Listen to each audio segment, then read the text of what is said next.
You know, I love McDonald's, but I miss what it used to be. What do you mean? I miss getting a toy in my Happy Meal. I miss playing N64.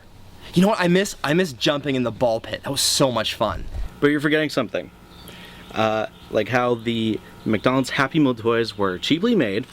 The N64 games would reset after like 10 minutes of playing them, and some kid would always shit his pants in the ball pit. Yeah, but going to McDonald's was always an event.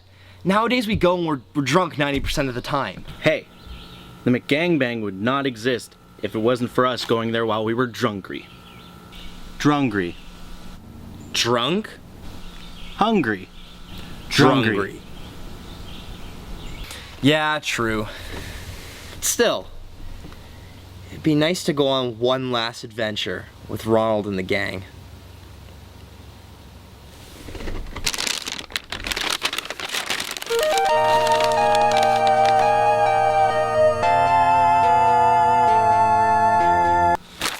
I got a rock. I remember this game! Wait, dude, I don't like the looks of this, Kay. This could just be one of those games that was made just for advertising. Do you remember how shitty McKids was?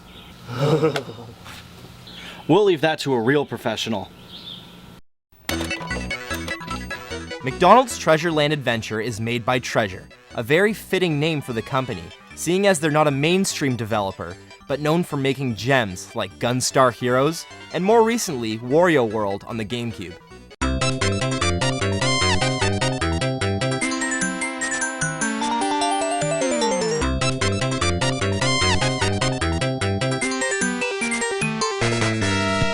You still skeptical? Let's hunt some fucking treasure!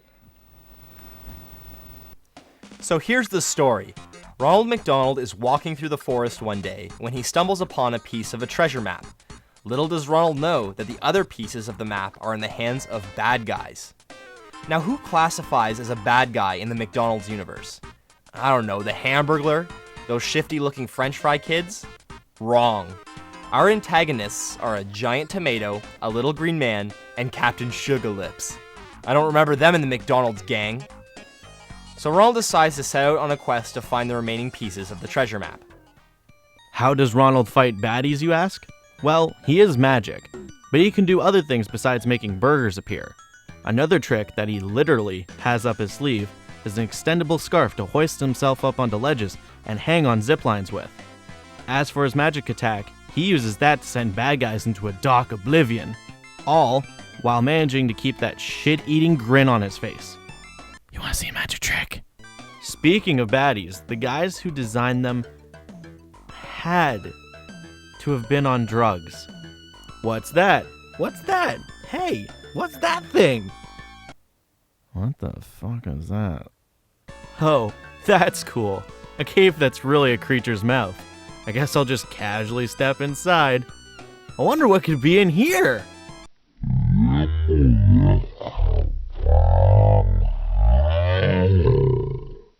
Oh my god! Along the way, you collect all sorts of treasure, including red jewels, which serve as Ronald's health. Yes, he's literally made of money. You can give your jewels to allies like Birdie and Grimace, and in exchange, they'll give you a tip or help you advance to the next part of the stage. Bags of gold can also be found in order to purchase power-ups. Look how smug Ronald looks with all that gold. Money, money, money, money, money, I'm rolling in the money, money, money, money, money, I get that. Giving up your jewels is what you're gonna have to do in this game. No, seriously, that's how you fight the bosses. You have to let them hurt you before you can hurt them. How are kids supposed to figure that out? Well, you can give the Hamburglar some jewels and he'll tell you. But I don't want to give that greedy bastard any money. He's just gonna spend it all on his hamburger addiction with his friend Jughead. Fuck you, man. Now let's quickly cover the levels. We've got the magical forest, the magical town, the magical sea, and the magical moon. Each level has its own catchy tune. In fact, this game has one of the best soundtracks on the Sega Genesis. Just listen to it.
So when you get to the tunnel on the train level, there are Playboy bunnies who are ballet dancing on the train tracks, and you have to jump on their heads while the theme from Dracula plays. Yup, they were definitely on drugs when they made this game. After Ronald has brutally assaulted the three main bosses and forcefully taken their pieces of the treasure map with his dark magic powers, he's able to finally complete the treasure map, only to find out that the treasure is located on the fucking moon. So Ronald pays a visit to his good friend, the professor, who willingly gives him a rocket ship to get to the moon. Okay, Ronald, take my $1 billion piece of technology. Ronald probably uses dark magic to manipulate the professor's mind brain. Greedy clown. If you thought the first parts of the game were trippy, the moon is a goddamn fever dream. Where am I? The moon doesn't look like this. Oh yeah, I forgot. This is the magical moon. Halfway into the level, you get abducted by aliens. Their mechanical arms come out and grab Ronald's ass. Welcome to the last part of the game, the alien space station. The last boss of the game is the king of the aliens. The fight is kind of like a chase scene from Scooby-Doo. After you beat him, he agrees to give up the treasure, but instead of taking the treasure, Ronald just asks for a way to get back home with his friends. So the alien opens the treasure chest, and a rainbow comes out and takes everyone back to Earth. That's right, kids. The moral of the story is that friendship is the real treasure. That's fucking bullshit. Seriously though, this is an incredibly underrated game on the Genesis. Awesome soundtrack, super fun platforming action, and a lot of original ideas. Sega Genesis had some amazing games, but this one was overlooked. If you ever get your hands on it, give it a shot. You won't regret it. McDonald's Treasureland Adventure, yet another gem that came out of the 90s. See you next time. What do you mean there's no apple pie?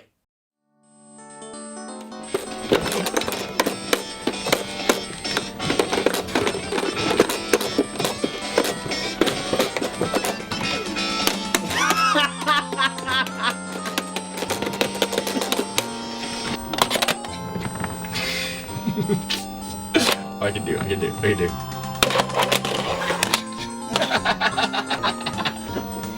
You still skeptical? Let's hunt some fucking treasure! I have no idea what you're doing. Let's the fucking treasure. I just look at the camera. Really disgusted. We'll leave that to a real professional.